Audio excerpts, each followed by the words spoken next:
Pero qué bueno estar aquí esta noche celebrando el Año Nuevo. Yo estaba diciendo anoche que cuando yo era un niño, yo nunca me imaginaba que iba a llegar el año 2020. Para mí 2020 era carros voladores, era como Star Wars y todo esto, ¿verdad? Era un tiempo en el futuro con cosas raras. Y aquí estamos y no hay carros voladores, ¿verdad? Entonces, todo normal, pero para mí es increíble llegar este año, el año 2020, y muy emocionado por lo que va a pasar aquí en la iglesia, en nuestras vidas en estos días. Y yo creo que, como dijimos el domingo pasado, estamos aprovechando de este tiempo del año, como hacemos cada año, para estar pensando en lo que ha pasado antes y también para proyectarnos hacia el año 2020. Entonces estamos aquí en esta parábola, estas palabras de Jesús a los discípulos en Lucas 6. Por favor, abren sus Biblias al libro de Lucas, en Lucas capítulo 6. Es interesante cuando estudias Lucas 6, porque es un pasaje que habla sobre un tiempo que Jesús tuvo con los discípulos, compartiendo los mismos principios del Sermón del Monte. Sermón del Monte con las multitudes, hablando con todos ellos. Después, Él compartió los mismos principios de una forma un poco diferente a sus líderes. Y el propósito de Lucas capítulo 6 es decir a los líderes: yo quiero prepararles a ustedes para que puedan ser líderes. Algo que siempre trato de recordarnos es que el plan de Dios es que tú seas un líder. Algunas personas dicen de una forma que creen que suena espiritual: no, yo no soy un líder, yo solo quiero ser un siervo. Pero si no quieres ser un líder, no entiendes la Biblia, porque nosotros fuimos creados para ser líderes. De hecho, cuando vas a Génesis capítulo 1, primeramente dice fructificar y después multiplicaos. Pero después dice: yo los he puesto para que puedan señorear en los peces del mar, en los animales. Tú fuiste creado para ser un líder. Ese es tu propósito. Ahora quizás vas a ser nada más un papá, una mamá, o el jefe en una empresa, o el líder de muchas cosas, o un hermano mayor. Pero todos fuimos creados en este reino para ser líderes. Entonces lo que estamos viendo aquí en Lucas 6 es muy importante para cada persona aquí. Son consejos al estar proyectándonos hacia el año siguiente de cómo podemos ser buenos líderes. Entonces titulamos la serie Tiempo de Decisiones, miniserie, ¿verdad? Domingo 31 y hasta ahora. Entonces, una cosa más antes de entrar en el mensaje. Yo quiero, aquí está mi recordatorio, ¿verdad? Aquí en esto. Yo quiero animarte a pensar el año que viene a que consultes nuestro sitio de web que habla sobre este proyecto 1189. Se llama Proyecto 1189 porque es la cantidad de capítulos en la Biblia. Y tenemos una guía donde puedes leer la Biblia de pasta a pasta. Y quiero darte una garantía. Si lees la Biblia de pasta a pasta, Dios va a hacer algo en tu vida. Vas a ver algunas cosas increíbles y Dios va a obrar en medio de tu vida. La palabra es tan importante. Yo quiero desafiarte personalmente, lanzar el reto para que tú hagas esto. Entonces, si no has comenzado, mañana tienes que leer unos 12 o 13 capítulos para ponerte al día. No esperes hasta junio, es difícil ponerse al día, ¿verdad? Pero yo quiero animarte a hacer esto. Entonces, aquí estamos para evaluar el año 2019. Yo estaba pensando en un taller que recibimos hace muchos años para el liderazgo. Es interesante lo que dicen los expertos del liderazgo, porque yo veo esos principios en lo que hizo Jesús aquí. Dice que si tú quieres ser un buen líder, número uno, tienes que conocerte a ti mismo. Todo comienza allá, conócete a ti mismo. Después, para guiarte a ti mismo. Dicen que para ser un buen líder, yo tengo que liderarme, o yo tengo que guiarme en primer lugar. Si no sé cómo guiarme a mí mismo, no puedo guiar a otros. Entonces, esos son los principios que aprendimos. Conócete a ti mismo para guiarte a ti mismo, para así guiar a otras personas. Es muy interesante esto porque cuando tú lees este pasaje, es exactamente lo que hizo Jesús. Él vino a los líderes, como aprendimos el domingo, y él dice: miren, un ciego no puede guiar a otros ciegos. Está diciendo, ustedes tienen que conocerse a sí mismos.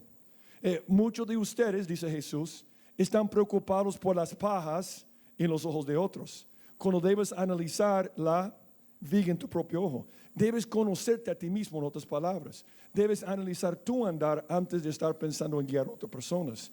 Y aprendimos el 31 que la mejor forma de poder conocernos a nosotros mismos es revisando el fruto en nuestra vida. Nuestro corazón nos puede engañar, nuestros sentimientos nos pueden engañar, lo que dice otra gente de nosotros nos puede engañar. Pero lo que no nos puede engañar es el fruto en nuestra vida. El fruto no miente. Uno puede poner una fachada aquí en la iglesia, uno puede hablar de grandes cosas, otra gente puede decir cosas grandes sobre una persona, pero Jesús dice, ¿y el fruto? Entonces, si yo quiero conocerme a mí mismo, necesito revisar el fruto en mi vida. Y aprendimos que la mejor forma de llevar fruto espiritual, y ahí terminamos, quizás lo voy a leer, vamos a Lucas capítulo 6, 43, para ponernos al día.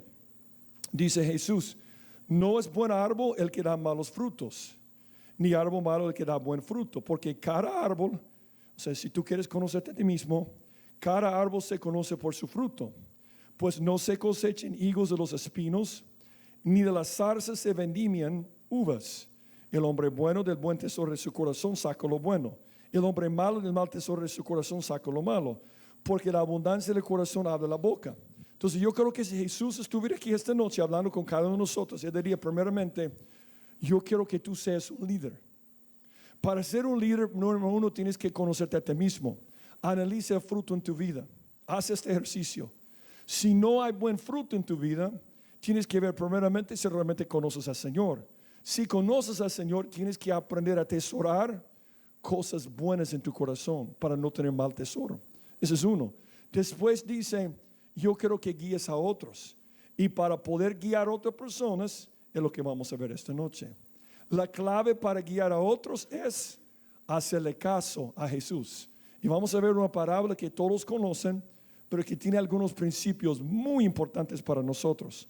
Versículo 46, hablando Jesús. ¿Por qué me llamáis Señor, Señor, y no hacéis lo que yo digo? Todo aquel que viene a mí y oye mis palabras y las hace, os indicaré a quién es semejante. Semejante es al hombre que al edificar una casa, cavó y ahondó y puso el fundamento sobre la roca. Y cuando vino una inundación, el río dio con ímpetu contra aquella casa, pero no la pudo mover, porque estaba fundado sobre la roca. Mas el que oyó y no hizo, semejante es al hombre que edificó su casa sobre tierra, sin fundamento, contra la cual el río dio con sin fundamento, contra la cual el río dio con ímpetu. Y luego cayó y fue grande la ruina de aquella casa. Conoce a ti mismo, analiza el fruto. Pero para guiarte a ti mismo, tienes que aprender esto. Es tiempo de hacerle caso a Jesús. Y yo iba a poner aquí en el mensaje tiempo de obedecer a Jesús, pero yo temo que a veces palabras como obedecer se vuelven trillados y no entendemos lo que dice. Es hacerle caso a Jesús. En esta parábola ambos oyen la palabra de Dios, pero uno pone un buen fundamento y el otro no pone un fundamento, y vemos los resultados. Si yo quiero guiarme a mí mismo en el año 2020, necesito aprender a hacerle caso a Jesucristo. De esto vamos a hablar, pero vamos a orar primero. Padre, gracias por este tiempo que nos ha dado esta noche para proyectarnos hacia el año 2020.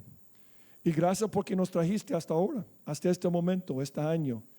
Y gracias por todo lo que tú quieres hacer en nuestras vidas este año. Y yo te pido por cada persona aquí presente, que algunos estamos enfrentando pruebas grandes en el año 2020. Yo te pido, Señor, que tú nos des sabiduría para confrontar las pruebas de la forma correcta. Otros quizás no estamos pasando por una prueba, estamos pasando por un buen tiempo. Yo te pido que también que hables a nuestro corazón para que podamos tomar las decisiones correctas para prepararnos para ser buenos líderes. Ayúdanos a conocernos a nosotros mismos al estar examinando el fruto, y ayúdanos a aprender a guiarnos a nosotros mismos, haciéndole caso a Jesús, para que podamos ser buenos líderes para otras personas. Es una necesidad tan grande como tú sabes, Señor, en nuestro país. Hay tanta necesidad de buenos líderes en cada hogar, en cada lugar de trabajo, en cada escuela, en cada iglesia.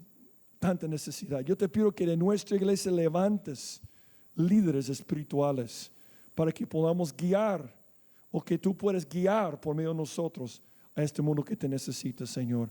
Háblanos por medio de tu palabra esta noche, Señor. Y si alguien no tiene relación contigo, yo te pido que hables a su corazón para que pueda tomar esa decisión tan importante.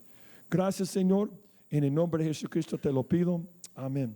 Esta noche vamos a ver 3 cosas buenas que pasan cuando le haces caso a Jesucristo. Número 1, primera cosa, versículo 46. ¿Por qué me llamáis Señor, Señor, y no hacéis lo que yo digo? Cuando nosotros le hacemos caso a Jesús, a sus palabras, cuando hacemos lo que dice su palabra, estamos evidenciando nuestra profesión de fe en el Señor. Él está diciendo, tú dices que eres creyente, pero no haces la palabra, entonces no eres creyente. El primer beneficio de hacer lo que dice la palabra es que yo compruebo que realmente conozco al Señor Jesucristo. Yo creo que uno de los problemas, bueno, como puse aquí, el problema más grande de los líderes religiosos que Jesús siempre señalaba era su hipocresía. De hecho lo vimos en versículo 42, ¿te acuerdas que lo vimos el domingo? 42. O cómo puede decir a tu hermano, hermano, déjeme sacar la paja que está en tu ojo, no mirando tú la viga que está en el ojo tuyo. Hipócrita, saca primero la viga de tu propio ojo y entonces verás bien para sacar la paja que está en el ojo de tu hermano. Hay 2 tipos de hipocresía que son fatales para el líder espiritual. Un tipo es donde señalo los problemas de los demás y no vivo conforme a lo que dice la palabra de Dios. Pero hay un segundo tipo de hipocresía que es peor. Es cuando yo te digo que tienes que someterte a mí, pero no me someto a Dios. Eso es lo peor. No hay nada peor para nuestra sociedad que líderes que no se someten a Dios. Porque tarde o temprano sus seguidores no se van a someter a Dios. Un papá que no se somete a Dios produce a hijos rebeldes a Dios. Muchos papás no entienden por qué, aunque han llevado a sus hijos a la iglesia todos los domingos, aunque han pasado por la escuela dominical y han pasado por toda la enseñanza, no quieren tener nada que ver con Dios. Y muchas veces, no siempre, la respuesta está en lo que han visto en ti. Si tú eres una persona sumisa a lo que dice Dios en su palabra. Y si eres un líder en la iglesia y no obedeces al Señor, probablemente producirás discípulos rebeldes a Dios. Jesús aquí está hablando con los discípulos, los 12, está diciendo, ¿por qué ustedes me llaman Señor, Señor y no hacen lo que yo digo? Tremendo esto, porque nosotros sabemos de la historia que algunos de estas mismas personas, uno va a negar a Jesús, uno va a traicionar a Jesús y todos menos Juan abandonar a Jesús en la cruz. Porque el problema es que decían, pero no hacían. Obviamente después todo cambió. Ahora, nota la importancia del nombre del Señor. Yo estaba diciendo anoche que algo que yo temo mucho, voy a usar una palabra que se usa mucho aquí en El Salvador. Una de las primeras palabras o frases que yo aprendí es que hemos choteado la palabra Señor.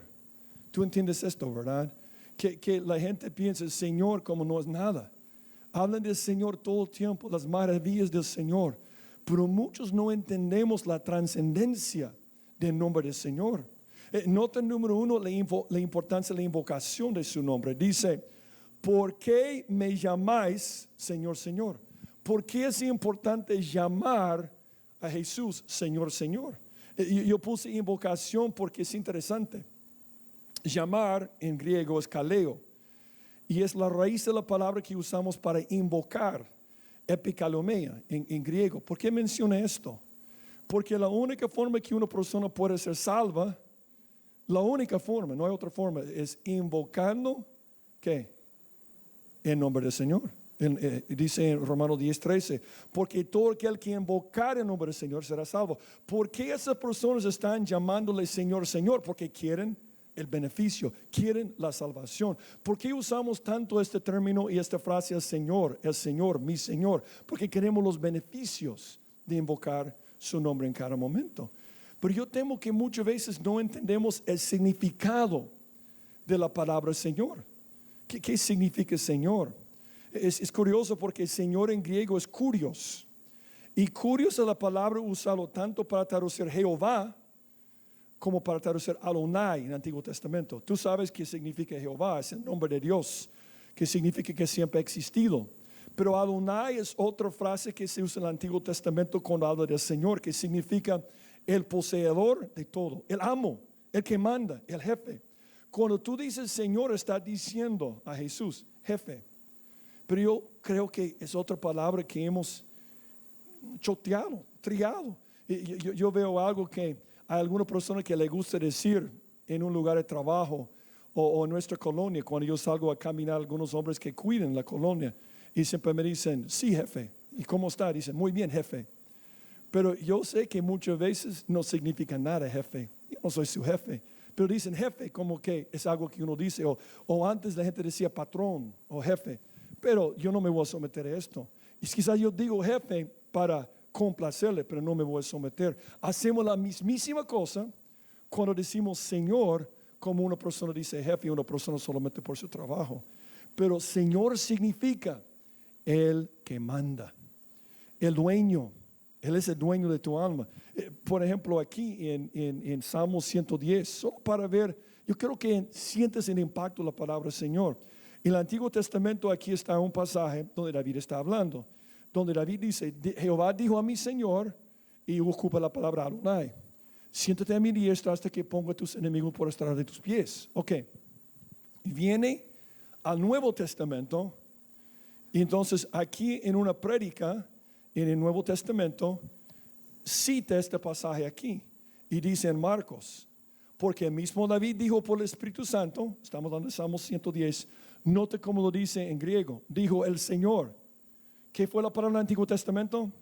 Jehová, curios. A mi Señor, curios de nuevo. Siéntate a mi diestra hasta que ponga tus enemigos por estar a tus pies. En otras palabras, cuando tú dices Señor a Jesucristo, está diciendo Dios, Jehová, Creador, el que manda. Entonces no cabe en la mente de Jesús decirle, Dios, tú que mandas, y no hago lo que Él dice.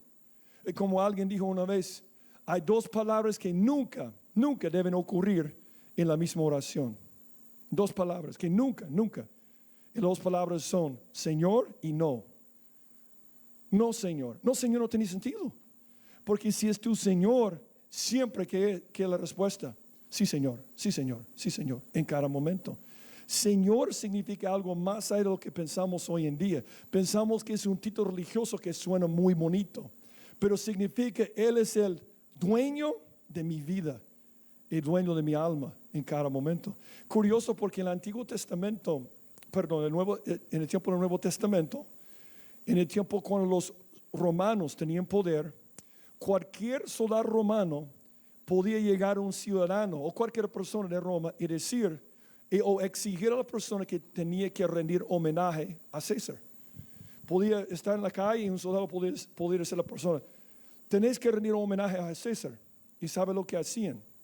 Tenía que tomar un poco de incienso, acercarse al altar y echar el incienso al altar y decir, Kaiser Curios, porque Kaiser es la forma de decir César en latín, pero decían Curios de griego. De hecho, muchos cristianos perdieron su vida cuando se les acercaba un soldado y decía, tienes que decir Kaiser Curios, y no lo decían, y decían, mátenlo. Un ejemplo es Policarpo, el famoso mártir Policarpo. Cuando tenían Policarpo ahí por la estaca con el fuego, ellos dijeron, ¿quién es tu Curios? Dijo, Cristos. Él decía, Cristos Curios, y dijeron, mátenlo. Porque él entendió la palabra Señor. Muchas veces no entendemos la palabra. Él entendía que es llamar al Señor. Es algo que es vida o nada. Entonces en ese momento estaba rindiendo homenaje a Jesucristo.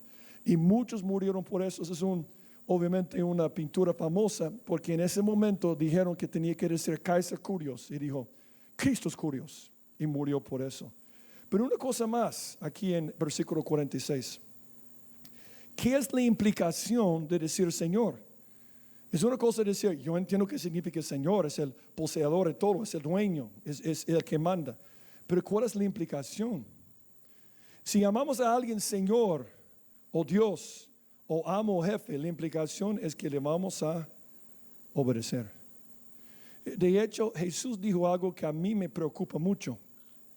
A mí me preocupa, es una carga grande que tengo, que yo he compartido muchas veces, es predicar semana tras semana a varias personas, casi 2,000 personas cada semana, y predicar, y algunos lleguen solamente para cumplir con su tarea religiosa. Y algún día van a llegar o tratar de llegar al cielo y van a decir, Señor, ábrenos. Entonces en este momento Él va a decir, no te conozco, nunca os conocí. Todo el que me dice Señor, Señor, no todo el que me dice Señor, Señor entrará en el reino de los cielos, sino el que hace la voluntad de mi Padre que está en los cielos. Algunos van a estar sorprendidos. Entonces por eso vine con la primera cosa y dice, cuando tú haces lo que yo digo, estás comprobando que eres un creyente, estás comprobando que amas al Señor. Si me amáis, guardad mis mandamientos. Es curioso cuando tú piensas en la creación. Dios hizo a Adán y Eva y Dios quería estar seguro que tenía seguidores fieles, personas que le amaban. Que era la única forma que Dios podía probar la sinceridad de Adán y Eva. La única forma.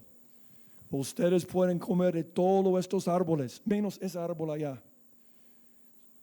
Algo muy fácil. Algunas personas tratan de imaginarse qué realmente hicieron, porque algunos no creen que comieron del árbol, pero lo que hicieron.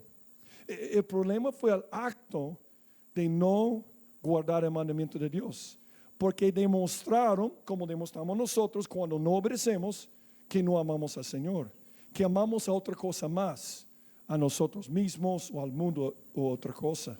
Entonces dice Jesús, ¿por qué me llaman Señor y no hacen lo que digo? Eso es sencillo. Ahí comienza todo. Si fueras confrontado por los soldados, dirías Kaiser Curios o Cristos Curios. Sería tremendo si Dios dijera, yo voy a permitir persecución en El Salvador y la gente va a tener que definirse.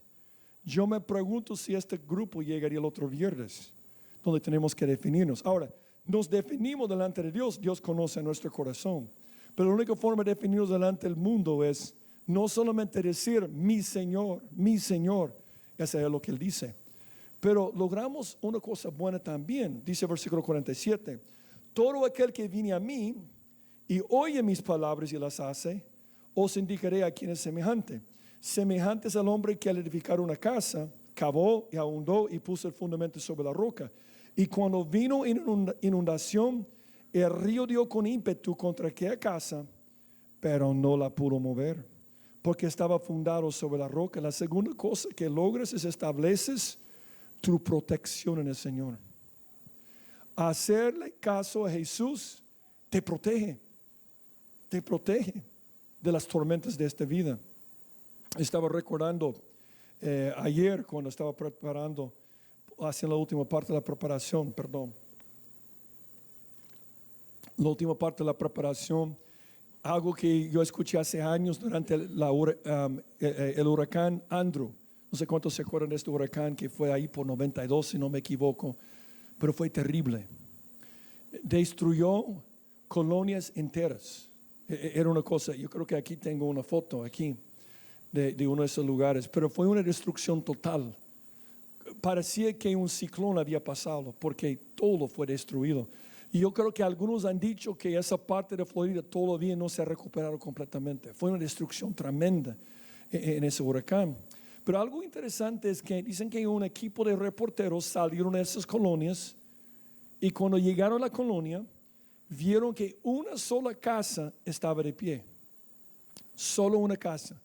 De todas las casas en la colonia, una casa de pie. Dice que se le acercaron al señor que vivía en la casa. Porque si se pueden imaginar todas las casas destruidas y un hombre está en su jardín, enfrente de la casa, haciendo limpieza. Ahí haciendo limpieza y preparando todo. Y los reporteros están impactados y ellos quieren saber lo que pasó. Dice que se le acercaron al hombre para entrevistarlo. Y le preguntaron lo que cualquier persona hubiera preguntado. ¿Y usted, qué hizo usted diferente de los otros? O sea, todas las casas están destruidas, pero su casa está de pie. Y él dijo lo siguiente, él dijo, es que yo mismo construí la casa. Y luego dijo, y la construí conforme al código de construcción del estado de Florida, porque me dijeron, si tú sigues el código exacto y viene un huracán, tu casa va a estar de pie. Y él dijo, buena idea. Y dice, cuando el código requería, por ejemplo, polinos para el techo de 2x6, que es allá, ¿verdad? Use polinos de 2x6. Y él dijo, yo no sé en cuanto a mis vecinos, pero yo me imagino que no siguen el código. Porque tú sabes que muy pocos constructores siguen el código. Ellos buscan hierro más pequeño. De hecho, una de las tragedias de nuestro país es después de terremotos ver casas que caen porque no hicieron nada. Yo voy a decir algo que pasa en la vida, que es como la construcción de una casa. Tú puedes ser un evangélico típico, llegar a la iglesia y no hacerle caso a Dios de lunes a sábado. Tú puedes hacerlo y nada malo pasa en tu vida. Pero cuando venga la tormenta, cuando venga la tempestad a tu familia, no vas a aguantar. No vas a aguantar. La persona que escucha la palabra y lo hace, no va a evitar los huracanes. Este hombre no dijo, voy a ver una forma que pueda evitar los huracanes. No, no había una forma. Él dijo, yo me voy a preparar. Y hacerle caso a Jesús te prepara en cada momento. La cosa más importante no es tratar de entender todas las diferentes razones por las cuales las tempestades vienen, es estar preparado para cuando vengan. Hay un cuadro tremendo en la Biblia que siempre compara las tempestades con las pruebas. Quiero solamente compartir uno, Salmo 69. Bueno, antes de leerlo, te voy a preguntar, ¿alguna vez te has sentido como David en este salmo? Vamos a leerlo. Dice David en Salmo 69.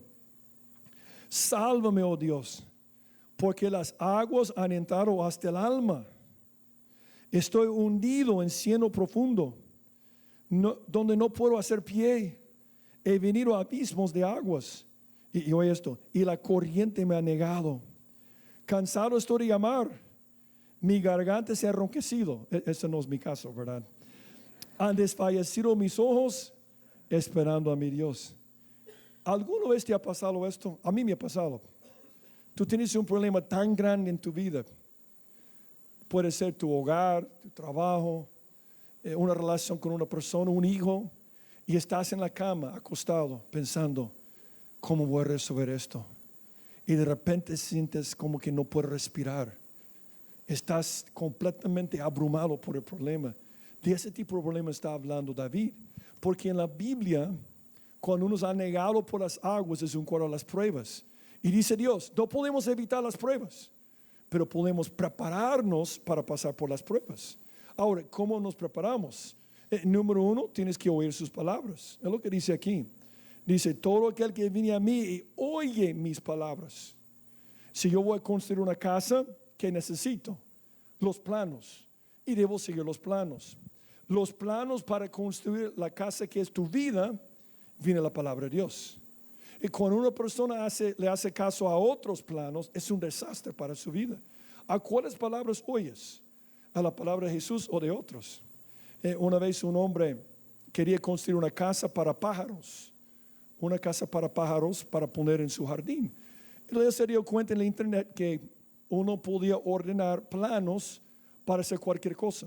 Los planos. Entonces, él pidió por internet y compró los planos para hacer una casa para pájaros.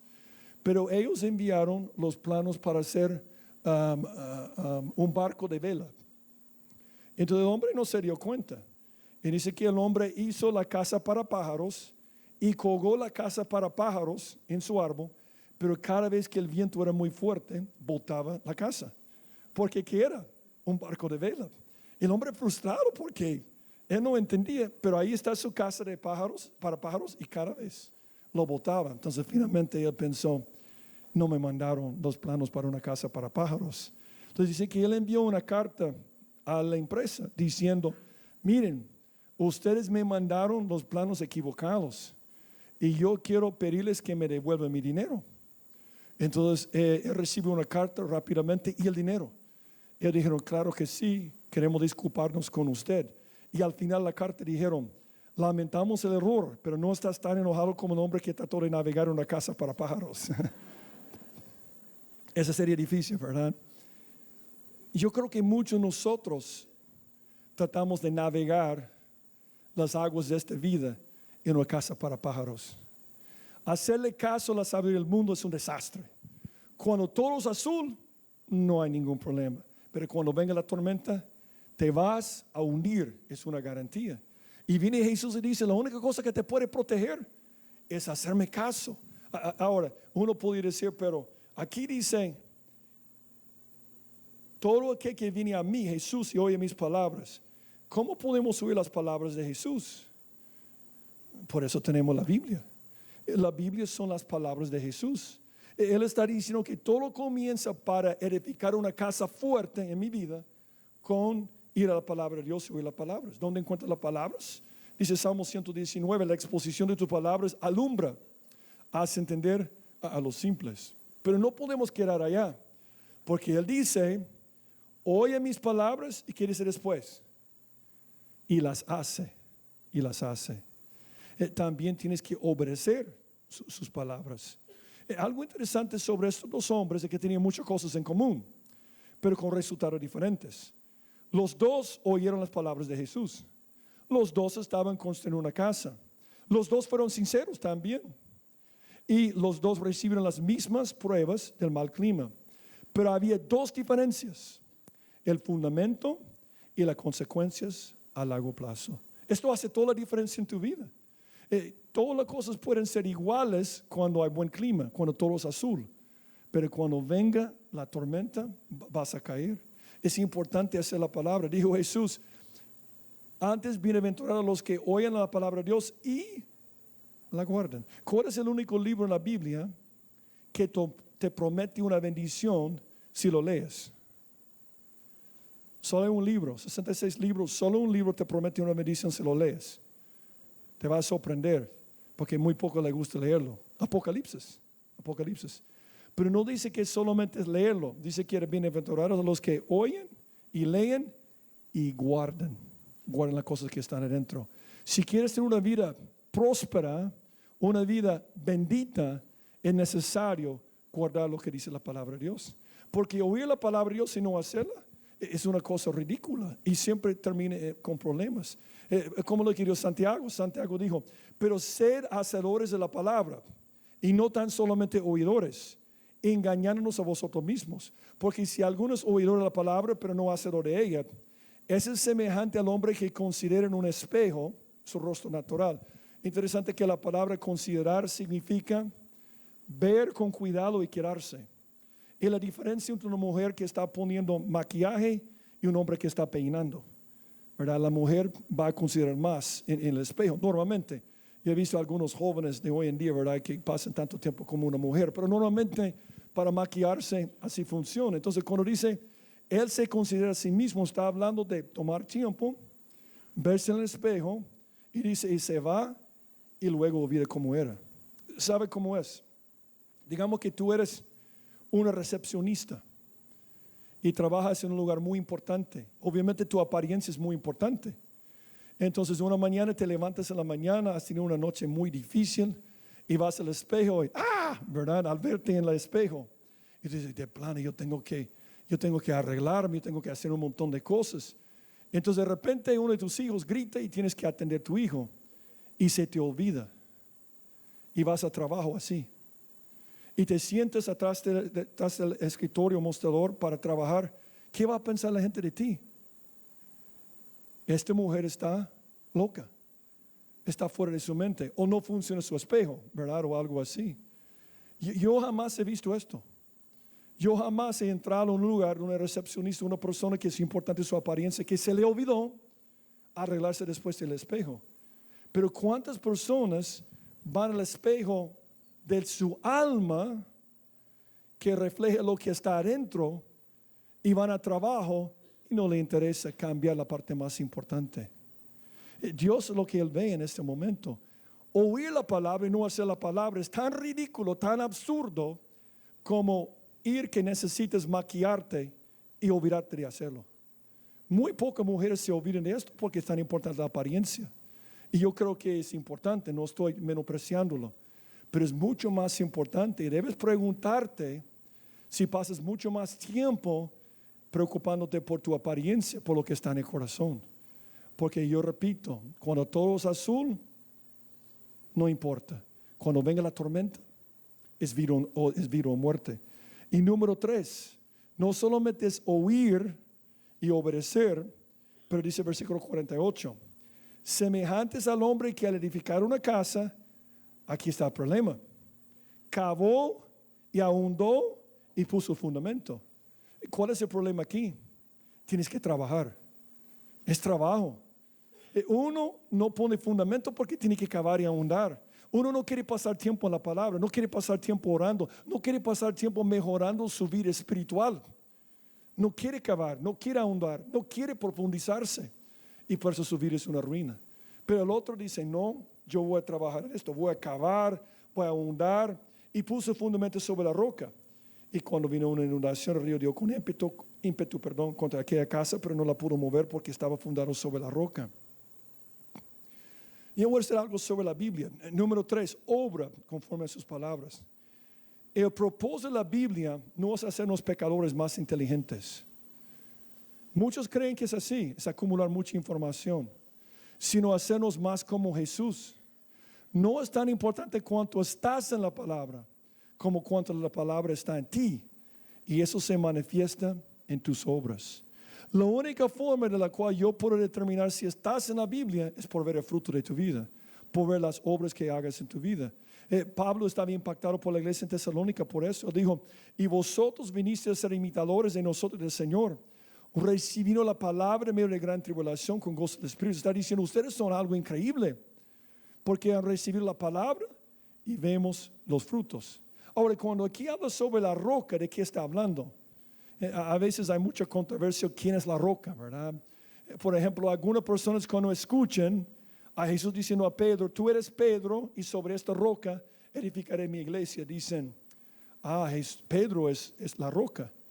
Y yo digo, qué absurdo esto, porque el nombre Pedro significa literalmente piedrita. Pedro significa piedrita. Él dijo, tú eres piedrita y sobre esta roca. No puede ser Pedro. Entonces, ¿quién es la roca sobre la cual? Obviamente, edificar sobre la roca es oír las palabras. Pero, ¿qué es la roca? ¿Qué es la roca sobre la cual debemos fundamentar nuestra vida? Yo creo que todos tienen la respuesta, pero vale la pena recordarnos. Quizás si hay una analogía que tiene más apoyo, es que la roca representa a Dios. Cuando alguien me dice que representa otra cosa, siempre estoy seguro de algo. No está leyendo la Biblia. Porque por todos lados hay pasajes que dicen como esto. Porque ¿quién es Dios sino solo Jehová? ¿Y qué roca hay fuera de nuestro Dios? Y dice en 1 Corintios 3, porque nadie puede poner otro fundamento que el que está puesto, el cual es Jesucristo. Cuando tú y yo tomamos la decisión de recibir a Cristo y hacer lo que Él dice, tenemos una fundación. Y Dios, nuestro Señor, nos ayuda en cualquier momento. Yo quiero dejarte con una promesa tremenda aquí en Salmos 93. Esta pasaje me emociona porque habla sobre la fuerza de Dios, especialmente para los que están enfrentando una prueba ahora. Oye lo que dice esto para los que están enfrentando una prueba. Salmo 93. Jehová reina, se vistió de magnificencia. Jehová se vistió, se ciñó de poder. Afirmó también el mundo y no se moverá. Firme es tu trono desde entonces. Tú eres eternamente. Alzaron los ríos, oh Jehová. Los ríos alzaron su sonido. Alzaron los ríos sus ondas. Jehová en las alturas es más poderoso que el estruendo de las muchas aguas, más que las recias ondas del mar. Tus testimonios son muy firmes. La santidad conviene a tu casa, oh Jehová, por los siglos y para siempre. Cuando yo me anclo a Dios y a su palabra, ninguna cosa me puede botar. No puedo evitar las tormentas, pero tengo algo seguro para pasar por el momento más difícil. Y es importante en los momentos buenos tomar el tiempo de cavar y ahondar, de trabajar para esto. Porque última cosa es que evites la perdición de todo. Triste como termina. Mas el que oyó y no hizo, semejantes al hombre que edificó su casa sobre tierra, sin fundamento, contra la cual el río dio con ímpetu y luego cayó, y fue grande la destrucción, la perdición, la ruina de aquí a casa. La última cosa que pasa cuando le hago caso a Jesucristo es evito la perdición sin Él. Yo evito la perdición sin Él. ¿Sabes algo? El otro hombre no perdió todo porque no sabía, sino porque no hacía. Algo que a mí me impacta de muchas personas es cómo conocen la Biblia y no lo obedecen. Conocen 2 Corintios 6:14, no os unáis en yugo desigual. Pero a no más enamorarse de una persona que no conoce a Cristo, dicen, yo sé, hermano, lo que dice la palabra, pero Dios me entiende. Y yo creo que yo voy a ser la excepción. Yo hago esto porque muchas veces me dan esa cara, ¿verdad? Como así, ¿verdad? Sí, hermano, como que me cachaste, ¿verdad? Sí, hermano, yo sé, pero Dios me entiende. Y sabes que en los más de 40 años que tengo de ser creyente, nunca funciona. La casa siempre cae. Nunca funciona porque no hacen lo que dice la palabra de Dios. Es una tragedia. Otros saben lo que dice 1 Corintios 6:18. Huir de la fornicación. Pero ¿cuántas parejas que no son casadas dicen, nos amamos, nadie se va a dar cuenta, Dios va a comprender y yo voy a ser la excepción? Fornicación, para los que no entienden lo que significa la palabra, porque algunos yo creo que no entienden el significado. Fornicación significa tener relaciones sexuales con cualquier persona que no sea tu esposo o tu esposa, y punto. No hay excepciones. Pero a mí me impacta, a mí me espanta cuántas personas que dicen que son creyentes que no hacen caso a esto. Ellos dicen, yo sé lo que dice porque oigo la palabra, pero no lo hago. Y su vida es un desastre. Cuántas mamás solteras, cuántas jovencitas de repente están con un hombre que tiene otra mujer. Y yo siempre digo la misma cosa, te van a dejar eventualmente. Y la dejan siempre. Qué terrible esto. Hay otros que saben que dice en Levítico 19 que no hay que copiar los exámenes. Pero muchos jóvenes me dicen, pero si no lo hago, no voy a pasar la clase. Todo el mundo lo hace. Y los maestros no se dan cuenta. No es malo. Pero Dios está viendo. Y no funciona. Todos sabemos los 10 mandamientos, que no hay que mentir. Pero estoy en un lío, yo voy a mentir. No voy a decir una mentira mala, voy a decir una mentira piadosa o blanca, ¿verdad? O algo así. Y es triste porque casi siempre cuando hablas con una persona, quieres ayudarle y te dice, yo voy a ser la excepción. Y yo siempre digo la misma cosa. Si uno de ustedes ha estado conmigo, yo veo a algunos que sí han estado conmigo, yo siempre digo, ok, tú vas a ser la excepción. Te voy a llevar a la Torre Cuscatlán y tú te vas a tirar del techo. Y quizás tú vas a ser la excepción a la ley de la gravedad. Porque probablemente de 1,000 personas que se tiren, uno sobrevive. Probablemente, ¿verdad? Probablemente hay una excepción porque tú ves en las películas que se tiran edificios altos y siempre viene un camión o algo así, ¿verdad? Entonces pruébalo. Porque de la misma forma que vas a hacer la excepción con fornicación, con yugo desigual, hey, va a funcionar porque tú eres tan inteligente. Te va a funcionar, pero nunca funciona. ¿Sabe lo que he descubierto en mi vida? No hay excepciones, solo víctimas. No hay excepciones, solo víctimas. Y es triste ver esto. Y yo veo mi propia vida. Cuántas veces yo pensaba que yo era la excepción para algo y un desastre para mi vida. Es importante entender que cuando no hacemos las palabras vamos a cosechar las consecuencias. Ahora, ¿por qué no hacía caso a la palabra de Dios? Número 1, la comodidad. El enemigo más grande para la vida espiritual es la comodidad. Tenía que cavar y ahondar. Y él dijo, es mucho trabajo. Y no sé si alguna vez has tenido que quitar piedras de algún lugar. No sé cuántos de aquí saben que cuando compramos este terreno era como una quinta.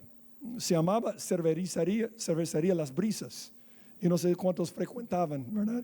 Algo muy chistoso en los primeros días de la iglesia es cuando venían personas pasando y al entrar veían que era una iglesia y decepcionados se iban, ¿verdad? Pero antes era como una quinta, entonces tenía un montón de árboles y otras cosas, y cuando estábamos por construir se nos ocurrió una idea muy mala a Julio, a mí, de involucrar a todos los hombres de la iglesia para preparar toda la tierra, quitando los árboles, quitando yo voy a decir que eran rocas, ¿verdad? Pero piedras grandes y todo esto. Y sonaba tan romántico, una buena idea, hasta que llegó el día para hacerlo. Y algunas piedras gigantescas. Y yo me acuerdo después de 2 o 3 horas, qué tonta esta idea, Julio. Tu idea es tonta, ¿verdad? Fue mi idea también, ¿verdad? Pero ¿qué quiero decir con esto? Cavar y ahondar para encontrar la roca es mucho trabajo. Pero es igual en la vida espiritual. Pasar tiempo en la palabra, pasar tiempo ministrando, pasar tiempo tratando de entender la voluntad de Dios es trabajo. Y muchas personas no quieren hacerlo. Yo veo ahora que estoy llegando a los, no sé cómo llamarlo, ¿verdad? Pero ahora acabo de cumplir 61 años. Dice Julio que yo soy un joven al revés, 16 años, ¿verdad? Pero después en ese tiempo yo pienso, cuando veo a algunos amigos contemporáneos, el enemigo más grande es la comodidad. Ya no querer hacerlo. Ya no quiero llegar para enseñar a los niños. Es mucho trabajo. Sí, hermano, yo no voy a discipular este año. Es mucho trabajo. No voy a discipular. Ya he hablado con toda mi familia de Cristo. Ya no tengo tiempo. La comodidad es terrible. Ahora, nosotros lo llamamos comodidad porque suena bien. La Biblia lo llama pereza. Haraganería, en otras palabras. Dice la Biblia, el camino del perezoso es como seto de espinos. ¿Qué aprendimos el 31 sobre espinos? ¿Se acuerdan? Se queman, ¿verdad? Mas la vereda de los rectos como una calzada. O hay otro pasaje que dice, el alma del perezoso desea. Es triste que muchos de nosotros el 1 de enero decimos, este año va a ser diferente. Voy a leer la Biblia, voy a congregarme, voy a servir en un ministerio, voy a discipular a alguien. El alma desea, pero nada alcanza. Mas el alma de quienes, los que cavan y ahondan, los que trabajan en el Señor, la gente será prosperada. Alguien hace poco estaba en la evangélica enseñando sobre diseño inteligente y un grupo de pastores me preguntaron, cuando ustedes comenzaron vida nueva, ¿se imaginaban que iba a ser una iglesia grande? Entonces yo les dije, no, queríamos una iglesia fuerte en primer lugar, pero nunca nos imaginamos, no era una cosa importante. Entonces ellos dijeron, ¿cuál es el secreto? Yo dije, Señor, y la gente que está en la iglesia. Pero yo dije otra cosa que a muchos no les gusta escuchar. Trabajo duro. Trabajo duro. Trabajo duro. Si tú quieres que el mundo cambie espiritualmente, tienes que trabajar. Es trabajo. Pero muchos son haraganes espirituales. Yo no estoy hablando de ser haraganes en su trabajo. Pero ¿cuál es tu desempeño para el Señor? Ese es el problema con este hombre. No quiere cavar y ahondar en este momento. Y es interesante porque he aprendido algo sobre personas que no quieren servir. No es que no saben, son muy inteligentes. De hecho, la Biblia dice que los perezosos son muy inteligentes. En su propia opinión, el perezoso es más sabio que 7 que sepan aconsejar. Pero el comodón usa la palabra por justificar su dejadez espiritual. Si tú no quieres servir al Señor, tus excusas no funcionan con Dios. Es porque no quieres. Y te voy a decir algo. Cuando todo sea azul, no te preocupes. Pero cuando venga la tempestad, y tengo que terminar. Segunda cosa es conveniencia. A mí me llama la atención que el hombre quiere una casa, pero no quiere cavar. Entonces él pensó en este momento, lo que sería más conveniente es poner la casa ya. Yo lo voy a poner de todas maneras. Es la conveniencia. ¿Quiere una casa? Así que es más conveniente edificarla sin fundamentos sobre la tierra. Pero lo peor, y con este termino, que es el problema más grande para el creyente, es cortoplacismo. El problema con este hombre es que no consideraba lo que iba a pasar a largo plazo. No tomó en cuenta lo que iba a pasar cuando en una inundación. Solo pensó en lo que estaba delante de sus ojos. La mayoría de las invitaciones baratas que aceptamos en este video ofrecen beneficios inmediatos. Si te acuestas con este chico en este momento, hay un beneficio inmediato, pero es instantáneo.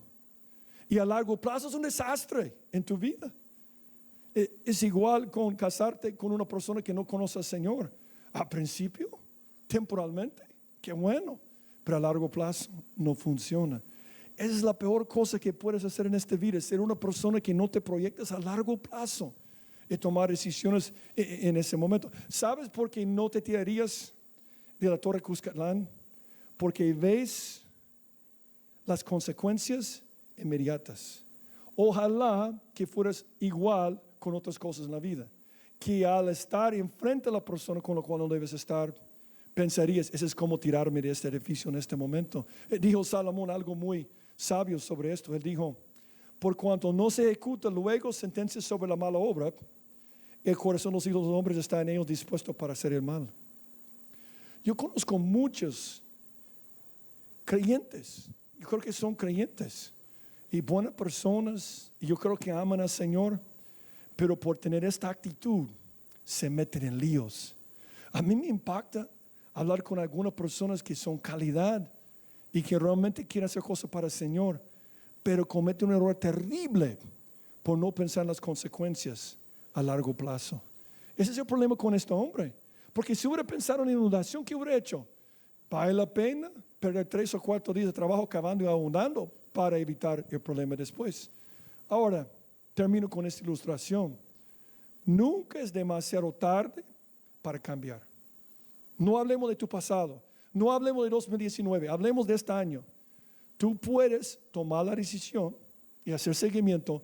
Yo voy a poner la fundación correcta. Un ejemplo clásico para mí es la Torre de Pisa. La Torre de Pisa es muy interesante porque la Torre de Pisa, en primer lugar, no sé cuántos saben lo que significa la palabra Pisa. Significa tierra pantanosa. Eso es lo que donde construyeron un pantano, la Torre de Pisa. ¿Cuántos saben cuánto era la fundación cuando construyeron? 3 metros, solo 3 metros. Y lo tremendo es que fue hace más de 800 años y cada año se estaba inclinando 13 milímetros, pero no hacían nada. Pero yo me acuerdo cuando estaba pastoreando a los jóvenes aquí en nuestra iglesia, porque yo encontré un mensaje muy viejo que yo decía a ellos, la Torre de Pisa se está cayendo poco a poco. Y fue interesante porque dicen que se iba a caer sobre un restaurante donde los ingenieros se reunían para hablar de cómo arreglar el problema. Y calcularon que en el año 2007 iba a caer la Torre de Pisa. Ese era el cálculo. Pero ellos hicieron algo inteligente en el año 2000, creo que fue por 2002, o terminaron en 2002, porque tomaron unos 10 años. Y lo que hicieron era, número uno, yo ya dije esto, fue construido sobre una fundación de 3 metros hace más de 800 años. Se estaba inclinando 13 milímetros cada año, se iba a caer en el año 2007. Pero la cerraron por 10 años y sacaron más de 70 toneladas de la tierra para arreglar la fundación. Y dicen que va a ser estable por lo menos por 200 años más. Gastaron millones de dólares y evitaron todas las entradas. La gente no podía verlo durante 10 años. Pero vale la pena ahora, ¿verdad? Porque no va a caer. Es igual con tu vida. Tú puedes decirme, mi vida ha sido como la Torre de Pisa, ¿ok? Tome tiempo ahora para decir, ya voy a poner un buen fundamento.